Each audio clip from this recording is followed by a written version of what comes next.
అప్పు కలిగి ఉంటున్నావా? అప్పు ఉందా? మరి తీర్చవలసిన బాధ్యత ఉందని నువ్వు ఎరుగుతున్నావా? తీర్చవలసిన బాధ్యత ఉంది అని నువ్వు ఎరుగుతా ఉన్నావా? తీర్చగలిగిన డబ్బులు నీ దగ్గర ఉండి కూడా రేపు రావు అని అంటున్నావా?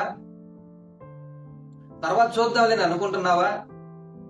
ఒకవేళ నువ్వు అలా అనుకుంటున్నట్లయితే దేవుడు నిన్ను భక్తిహీనురాలుగా చూస్తా ఉన్నాడు.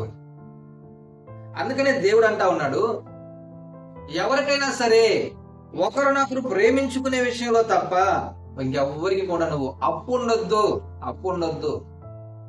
మరి నీకుంటున్న అప్పుల గురించి ఆలోచన చేయవలసిన వాడుగా ఉంటా ఉన్నావు. నువ్వెంత అప్పు ఉన్నావు, ఏమాత్రం అప్పు ఉన్నావు అన్న సంగతి నాకైతే తెలియదు. కానీ అప్పు చేసిన నీవు ఎంతవరకు నమ్మకంగా ఉంటున్నావు అన్నది నువ్వు ప్రశ్నించుకోవాల్సిన వాడుగా ఉంటా ఉన్నావు.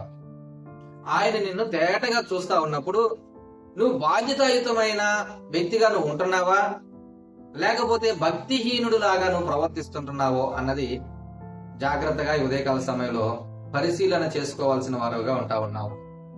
ప్రేమించుట అనే ఒక విషయంలో తప్ప ఏ విషయంలో కూడా ఎవరికి కూడా నువ్వు దేని నిమిత్తము అప్పు ఉండకూడదు అని లేఖనాలు సెలవిస్తూ ఉంటుండగా నువ్వు చేసిన అప్పు విషయంలో బాధ్యతగా వాటిని నువ్వు తీర్చవలసిన వాడుగా ఉంటా ఉన్నావు.